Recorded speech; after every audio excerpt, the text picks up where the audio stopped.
ಬಿಜೆಪಿಯವರು ರಾಜ್ಯಭವನವನ್ನ ಪಕ್ಷದ ಕಚೇರಿಯನ್ನಾಗಿ ಮಾಡಿಕೊಂಡಂತೆ ಕಾಣಿಸ್ತಾ ಇದೆ. ಪ್ರತಿಯೊಂದು ಸಣ್ಣ ಪುಟ್ಟ ದೂರುಗಳನ್ನು ಕೂಡ ರಾಜ್ಯಪಾಲರಿಗೆ ನೀಡ್ತಾ ಇರೋದು ಗಮನಿಸಿದ್ರೆ ರಾಜ್ಯಪಾಲರ ಕಚೇರಿ ಕಲಾಸಿಪಾಳ್ಯದ ಪೊಲೀಸ್ ಠಾಣೆಗಿಂತ ಕಡಿಯಾಯ್ತಾ ಎಂಬ ಅನುಮಾನ ಮೂಡ್ತಾ ಇದೆ ಎಂದು ಕ್ಯೂನಿಕ್ಸ್ ಅಧ್ಯಕ್ಷ ಶರತ್ ಬಚ್ಚೇಗೌಡ ಹುಬ್ಬಳ್ಳಿಯಲ್ಲಿ ಮಾತನಾಡಿದ ಅವರು, ಮೂಡ ಹಗರಣದಲ್ಲಿ ಸಿದ್ದರಾಮಯ್ಯ ಅವರ ಪಾತ್ರವಿಲ್ಲ, ಅವರ ಒಂದು ಸಹಿ ಇಲ್ಲ.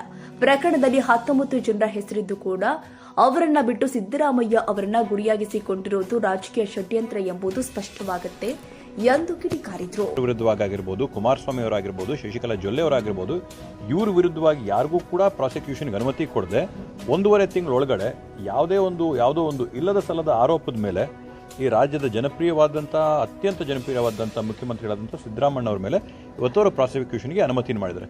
ಈಗಾಗಲೇ ತಾವು ನೋಡಿದಿರ ಎಲ್ಲ ಭಾಗಗಳಲ್ಲಿ ಕೂಡ ಸಾರ್ವಜನಿಕರು ಬಂದು ಸಿದ್ದರಾಮಯ್ಯ ಅವರಿಗೆ ಬೆಂಬಲನ ಸೂಚನೆ ಮಾಡಿದ್ದಾರೆ. ಕಾಂಗ್ರೆಸ್ ಪಾರ್ಟಿ ಒಟ್ಟಾರೆಯಾಗಿ ಒಗ್ಗಟ್ಟಾಗಿ ನಾವೆಲ್ಲರೂ ಕೂಡ ಅವರ ಬೆನ್ನಿಂದೆ ನಿಂತು ಅವ್ರ ಭುಜ ಕೊಟ್ಟು ಹೋರಾಟನ ಯಾವೊಂದು ತಾರ್ಕಿಕವಾದಂಥ ಅಂತರಕ್ಕೆ ತಗೊಂಡು ಹೋಗಬೇಕು ಅಷ್ಟಕ್ಕೂ ಕೂಡ ಹೋರಾಟ ಮಾಡೋಕ್ಕೆ ನಾವು ಅವ್ರ ಜೊತೆಗೆ ಸದಾ ಸಿದ್ಧವಾಗಿದ್ದೀವಿ. ಕಾನೂನು ಹೋರಾಟ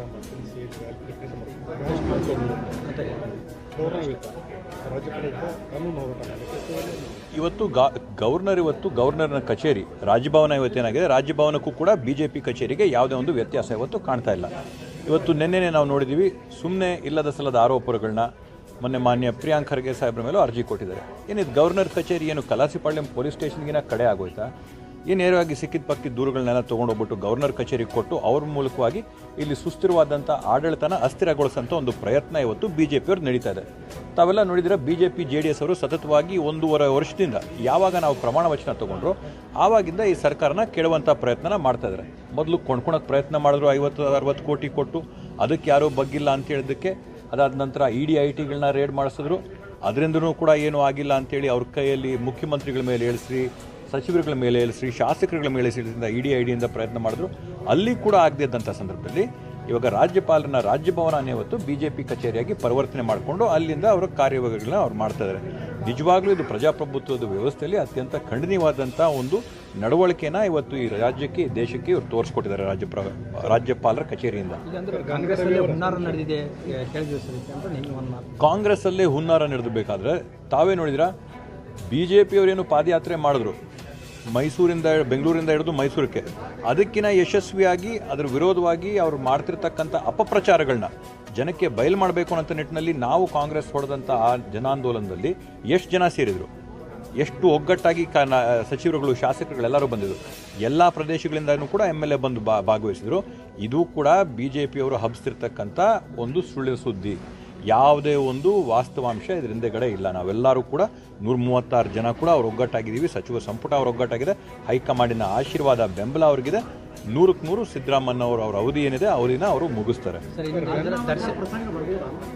ರಾಜೀನಾಮೆ ಕೊಡುವಂಥ ಪ್ರಸಂಗ ಯಾವುದೇ ಕಾರಣಕ್ಕೂ ಬರೋದಿಲ್ಲ. ಯಾಕಂದರೆ ಇದರಲ್ಲಿ ಆರೋಪನಾದರೂ ಯಾರಪ್ಪ ಅಂತ ಹೇಳಿರಪ್ಪ, ಇವಾಗವರೆಗೂ 1.5-2 ತಿಂಗಳಿಂದ ಮಾತಾಡ್ತಾರೆ. ಇವತ್ತವರೆಗೂ ಮೂಡ ಅಲ್ಲಿ ಆರೋಪ ಏನು, ಮೂಲ ಆರೋಪ ಏನು ಅಂತಲೇ ಹೇಳೋದ, ವೈಟ್ನರ್ ಹಾಕಿದ್ರು ಅಂತೇಳಿ. ಆಯ್ತಯ್ಯ, ಆರೋಪ ಏನಂತ ಹೇಳ್ಬೇಕಲ್ಲ. ನೀವೇನಾದರೂ ಅವರ ಅಧಿಕಾರದ ದುರ್ಬಳಕೆ ಮಾಡ್ಕೊಂಡಿದ್ರೆ ಯಾವ ರೀತಿಯಲ್ಲಿ ದುರ್ಬಳಕೆ ಮಾಡ್ಕೊಂಡಿದ್ರೆ ಅದನ್ನು ನೀವು ತೋರಿಸ್ಬೇಕಲ್ಲ. ಮಾನ್ಯ ಮುಖ್ಯಮಂತ್ರಿಗಳ ಸಿಗ್ನೇಚರ್ ಎಲ್ಲಾದರೂ ಇರಬೇಕಲ್ಲ. 1996ನೇ ಇಸ್ವಿಯಿಂದ ಇತಿಹಾಸ ಇರತಕ್ಕಂಥ ಒಂದು ಕೇಸಲ್ಲಿ ನೀವು ತಂದು ಮೂಡ ಹಗರಣ ಪೂರ್ತಿ ಮಾಡಿರಿ. ನೀವು ಯಾಕೆ ನೀವು ಒಂದೇ ದಿನ ತಗೋತೀರಾ? ಈ ಆದಂಥ ಪ್ರಕರಣದಲ್ಲಿ ಸಿದ್ದರಾಮಯ್ಯ ಒಬ್ಬರೇನ, ಆ ಮೂಡ ಅಲ್ಲಿ 19 ಜನ ಇದೇ ರೀತಿಯಾಗಿ ಆಗಿದೆ. ಡಿನೋಟಿಫಿಕೇಷನ್ನು ಯಾವ ಸರ್ಕಾರದ ಒಂದು ಮಾನದಂಡಗಳವೆ ಅದರ ಪ್ರಕಾರ ನಡೆದಿದೆ. ಅದ್ರ ಪ್ಲ್ಯಾನ್ನ ಕೈ ಬಿಟ್ಟಿರೋದು ಕೂಡ ಮೂಡ ಅವ್ರ ಅಲ್ಲಿ ಪ್ಲಾನಿಂಗಲ್ಲಿ ಕೈ ಬಿಟ್ಟಿದ್ದಾರೆ. ಎಲ್ಲವಲ್ಲಿ ಕೂಡ ಯಾವುದೇ ಒಂದು ಹಗರಣ ಇಲ್ಲ. ಸಿದ್ದರಾಮಯ್ಯ ಅವರ ಒಂದು ಭಾಗ ಅದರಲ್ಲಿ ಒಂದು ಚೂರು ಕೂಡ ಇಲ್ಲ. ಇದು ಸುಮ್ಮನೆ ಒಬ್ಬ ಹಿಂದುಳಿದ ನಾಯಕರ ಮೇಲೆ ಈ ರೀತಿಯಾದಂಥ ಸರ್ಕಾರ, ಜನಪರ ಸರ್ಕಾರ ನಡೆಸ್ತಾ ಇರ್ತೇಳಿ ಕಪ್ ಚುಕ್ಕೆ ಮಸಿ ಬಳಿಯಂಥ ಪ್ರಯತ್ನ. ಇಲ್ಲ ಸರ್, ನನಗೆ ಅವರು ಆಮಿಷನ, ನಾನು ಉಪಚುನಾವಣೆ ನಡೆದಂಥ ಸಂದರ್ಭದಲ್ಲಿ ಆಮಿಷ ಒಡ್ಡಿದ್ರು. ಆವಾಗ ನಾನು ತಿರಸ್ಕಾರ ಮಾಡಿದ್ರಿಂದ ಮತ್ತೊಮ್ಮೆ ನನಗಂತೂ ಆಮಿಷ ಒಡ್ಡಕ್ಕೆ ಅವ್ರು ಬಂದಿಲ್ಲ. ಗಾಣಿಗ ರವಿ ಅವರಿಗೆ ಆಮಿಷ ಬಂದಿರತಕ್ಕಂಥದ್ರ ಬಗ್ಗೆ ನಾನೇನು 2 ಮಾತು ಕೂಡ ಹೇಳಲ್ಲ. ನನಗೆ ಹೇಳ್ದಂಗೆ ಉಪಚುನಾವಣೆಯಲ್ಲಿ ಆಮಿಷ ಒಡ್ಡಿ ಅದಕ್ಕೆ ಬಗ್ಗಲ್ಲ ಅಂತಂದ್ರೆ ಬಿಜೆಪಿಯಿಂದ ಕಂಡು ನನ್ನ ಕಡೆ ಯಾವೊಂದು ಆಮಿಷ ಬಂದಿಲ್ಲ. ದರ್ಶನ ವಿಚಾರವಾಗಿ ಈಗ ಬಳ್ಳಾರಿ ರಾಜ್ಯಾತೀತ ಇರುತ್ತೆ ಅಂತ ಒಂದು ಆರೋಪ.